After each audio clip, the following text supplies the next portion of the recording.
The Grandma's Shocking Revenge. A story of betrayal and family drama. In a world where family is supposed to be everything, the story of Madame Isabella is a shocking reminder that sometimes the people we trust the most can manipulate and betray us the deepest. Madame Isabella was an 85-year-old great-grandmother who had given her all to her family. She worked tirelessly to train her children and provided for her grandkids, but little did she know, her family was secretly plotting against her. As her children enjoyed standard education, vacations and motherly help to build their careers and families, they developed a high entitlement attitude. However, Madame Isabella was buoyant enough to foot their bills. She has a steady flow of income from royalties paid from the books she wrote in her youth, residential apartment lease agreements and commercial papers in the bank. They would visit her only when they needed money, never to spend quality time with her, which she craved for the most. They believed that when she passed away, they would inherit her sprawling estate and commercial cities in America and other intangible assets. But Madame Isabella was not oblivious to their deception. She saw the way they treated her, and she was hurt but concealed the heartbreak. Despite their behavior, Madame Isabella continued to help them financially. But she had own plan concealed, a perfect revenge and payback. When she passed away, her family was expectant, her children, their spouses and her grandkids. They believed that they will all have fat shares from her large estate, with the great-grandkids too. They were eager to divide her estate among themselves, but the law must be followed.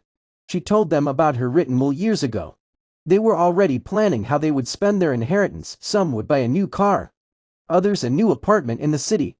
What a toxic relationship and family drama. Her burial was an event many people in the city of Chicago will remember in years to come. As the news spread, the community came together to celebrate Madame Isabella's life. Neighbors and people she had helped over the years shared stories of her kindness and generosity.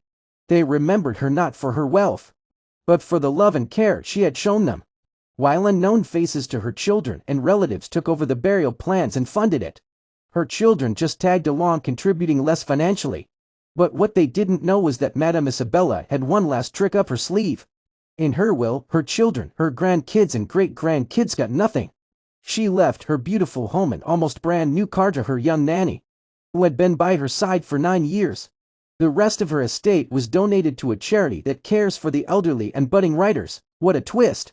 The whole family was stunned beyond compare. All their plans, all their schemes, and all their greed had been turned upside down. They had underestimated Madame Isabella on all sides. The young nanny was overwhelmed with emotion as she thought about the incredible gift Madame Isabella had given to her. She had been more than just an employer. Madame Isabella took her as a worthy friend. Madame Isabella teaches us that true wealth is not measured in dollars and cents. It's about the relationships we built, the love we shared and the impact we made. It's about standing up for ourselves and teaching others a lesson they'll never forget. Madame Isabella may be gone, but her legacy lives on. She reminds us that it's never too late to take control of our lives and make a difference in the world. And for those who would seek to betray and deceive, beware, the greatest revenge is often the one that comes from the most unexpected place. Thanks for watching. Don't forget to like, comment and subscribe for more inspiring stories.